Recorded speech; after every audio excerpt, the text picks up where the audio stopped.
I was also pleasantly surprised with Brock Purdy. I was very pleasantly surprised with what we got from Brock Purdy yesterday. He looked way better than I gave him credit for. Way more confident. The guy looked crisp. He looked refreshed. He looked confident.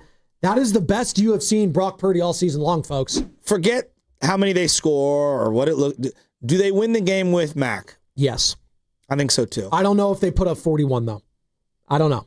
I don't know if they put up that many points. I would agree with that. I mean, They haven't put up 41 in almost 2 years. But do they win that game? Yes, they do, even with Mac Jones. Hell, if Adrian Martinez is still on the team, I wouldn't go that far. I wouldn't go that far. Is that disrespectful? No, I'm so down on the Arizona Cardinals as a franchise. It's hard for me to not meet you there now after seeing them play. And, I mean, Joe, that game was just yellow flag, yellow flag, yellow flag, yellow flag, yellow flag. It was bad. It goes back to coaching for me. Either you're coaching it or you're allowing it to happen. And when they're not good. They're just not good. Yeah. And I think Jonathan Gannon knows it. I think Jacoby Brissett knows it. I think the owner knows it. And I think they're tearing this thing down when the season is over. I mean, this season started off. Remember Jonathan Gannon we were talking about early part, the head coach of the Cardinals, where he slapped. Who was the player? He slapped on the chest or something, and he got physical with them. I was like, dude, you could do that in college. This doesn't fly in the pros. It was a very just weak and soft look, I thought, from the head coach. And I knew the writing was on the wall then when he started to go at players on the sideline. And they lost that game. They're 3-7. They're 1-4 at home. Yikes. And he had Kyler Murray sitting on the bench making how much? Hundreds of millions of dollars just to do nothing. That chain looked good, though. Yeah, the chain looked good. Talk about just looking disinterested. The way he was even sitting on the bench, not even standing on the sideline, just sitting there. Just none teammates around him, by himself, just checked out. I know it's probably unfair of me to say it, just bad body language 101. Kyler Murray's up there. He's on the Mount Rushmore of awful body language. It's him, Brandon Belt, and fill in the blank after that. George Kittle. He looked better with Brock Purdy at any point I've seen him with Mac Jones, probably. Well, he made some really nice plays in the Rams game, but those were just off-center throws. Just exactly from him. That throw that Brock made, that layered throw for the touchdown over the linebacker underneath the safety, that's one of the best throws he's thrown in years. I mean, that was a great dime. That was a dime. He was feeling it early. You knew early on in that game, I was like, man, I think we got good Brock Purdy back. Vintage Brock Purdy. I think even Kevin Kugler on Fox Sports, who had the call with Moose Johnston, was saying it. The guy looked crisp. He looked refreshed. He looked confident. That is the best you have seen Brock Purdy all season long, folks. You've seen him against the Seahawks. Mixed bag. He got the win. That was an incredible play from Jake Tonjes. You saw him against the Jaguars. Not his best stuff. Lost there. By the way, the Jaguars absolutely obliterating the Los Angeles Chargers. Yikes for the Chargers. I mean, they got talking about injuries for the Niners, I think the Chargers might have them beaten with all the guys that they have missing. Not only their two starting running backs, but their left and right tackle gone for the year. And they missed Khalil Mack for a chunk of time because of a broken forearm. Yikes there. The Purdy rust didn't seem to be there early on, which was really good to see. And it just felt like the offense, having Ricky Pearsall out there, makes a huge difference. Not relying on Juwan to be your number one. And, you finally see Juwan. When was the last time Juwan was that wide open? It's been a while. Usually there's two guys draped all over him, right? At least this year. Shanahan was in his bag. Yeah. He was. As the kids like to say. I like Kendrick Bourne over DeMarcus Robinson. I know they gave DeMarcus a 2-year deal, so he's getting a little more run. I mean, we're talking about a couple possessions. See, this is where it's going to be interesting to see, the quarterbacks, because every quarterback has their favorite weapons, Joe. And let's be honest, Mac Jones' favorite weapon for a while was who? Kendrick Bourne. And that goes back to their playing days where? In New England. They just have a connection, a symmetry. Even off the field, they're always laughing it up in the locker room and playing jokes on each other. Brock Purdy loves him some Juan Jennings. He just does. He loves him some George Kittle, who was second-team All-Pro last season. Those are his two favorite targets. And whoever's that third guy, maybe one week it's Kendrick Bourne. Maybe another week it's DeMarcus Robinson. I don't know. Maybe it's Ricky Pearsall. Hopefully, no, seriously, you want it to be Ricky Pearsall. You want it to be in any shape or form, Pearsall, Kittle, and Jennings. And then maybe, just maybe, if Ayuk comes back and he looks serviceable, he could be a part of that conversation. That seems a little far-fetched at this point, but that's the recipe for this team. And not only that, the ground and pound. It was 25 carries for 95 yards, almost averaging 4 yards a carry, almost 100 yards. I won't give it to him because I didn't think that was the tail of the tape, but that's the recipe for Brock Purdy and for Kyle Shanahan. Supplement the running game with the passing game and only having 26 throws, 26 attempts. that means you're running the ball well. What, like 3 or 4 of them on the final drive? Exactly. They didn't even need to do that. No. Even you were saying in chat, hey, just keep running the ball. Why are you throwing it? I wanted the final drive that the starters were in. After they crossed half midfield, I was like, get the backups in. That's what I wanted to do. But that's fine. Whatever. They got out of it. No one got hurt.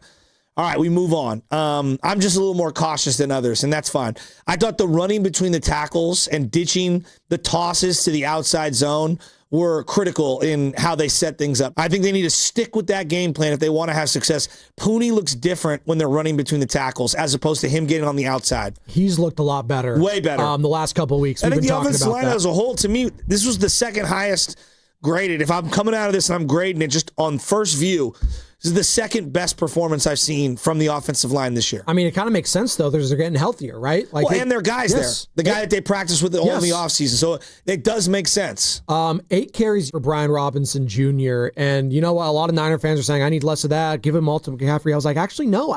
I didn't hate that they're trying to divvy it up there. Like, I don't hate that they're trying to, take a little bit off McCaffrey in his plate because the guy's been doing everything. Again, 5 receptions through the area, 40 yards, and he gets the touchdown on top of the 2 rushing. 3 touchdowns. Like, Christian McCaffrey is in the conversation for Offensive Player of the Year. That's insane. That's insane. And by the way, he had his first 20-yard run on the ground. You see that?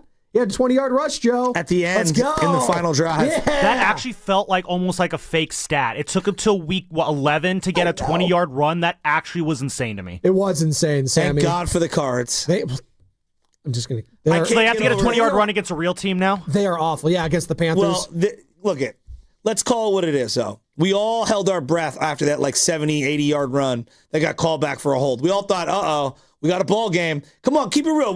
Not that you were thinking that the Cardinals were some juggernaut, but that game could have flipped right there. And it did in favor of the Niners because of that play. But no, I'm with you. Absolutely. I'm with you. If it's a one-score game at that point, you're feeling a lot worse if you're the 49ers. And the Cardinals, you have hope.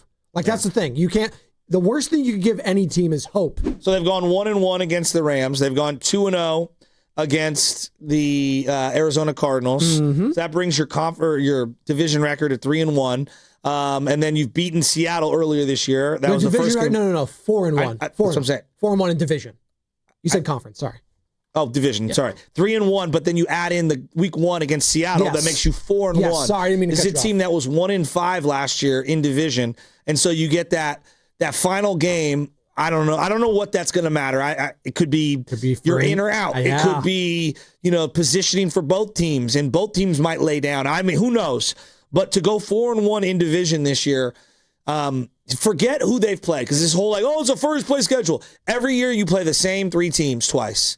And to go from 1-5 last year to 4-1 this year with 1 more game to go, I didn't have that on my bingo card. I didn't. I think that beating the Rams that one time, beating Seattle already, even if you split this final game against Seattle, if you go 4-2 in division, I think everybody would have signed up for that. Will we not? I mean, you're right now through 11 weeks, you're 7-4. Every single Niner fan is signing up for that. 6-5. It's massive. Huge. Are you kidding me? The Detroit Lions right now are 6-4. They had an opportunity to be, 7-3, and they didn't get it. I don't know what to make of them. They're on the outside looking in, the Detroit Lions. There's a chance they don't make the playoffs. I was also pleasantly surprised with Brock Purdy. I was very pleasantly surprised with what we got from Brock Purdy. He looked way better than I gave him credit for. Way more confident. He looked like he was in total command of everything. But this is what we do. My job is to come in here and analyze what I just saw and give opinions on what might happen. I did those. And then when stuff happened in the game, I was like, damn, Purdy looked great. I was just impressed with how quickly he looked in rhythm, from the jump. I thought that first pass he made to the sideline to CMC, I thought it was a perfectly deliberate high ball that no one could catch. Yes. I actually thought that was on purpose, because I think Sam was I don't know about that. And I'm like, nah, dude, I thought he looked great. That's a hallmark of a good quarterback, is putting it up, and Brady was so good at this. Manning, even if you don't have the greatest arm strength, putting it where only your guy can make a play. Yes. That separates the good from the great, to be honest. The best throw, obviously the Kittle touchdown throw was great. I like the patience in the red zone on the second Kittle touchdown, where he held the ball, didn't scramble. and just kind of shuffled his feet to the left and just threw a nice little lob pass to George Kittle. He didn't panic. He didn't panic at all. He just stayed calm. He didn't have to run. He just let the play happen, and this goes back to the offensive line. I thought the offensive line was excellent. So as much as we're getting hard and tough on the front seven and the defensive line, and I get it. Jacoby Brissett didn't get touched multiple times in that game. He did throw it away twice, and the Niners took advantage of it, but you didn't get a sack on him. For as much as we're getting on the defense, I thought the offensive line played about as good as we've seen all season long with their starting guy in.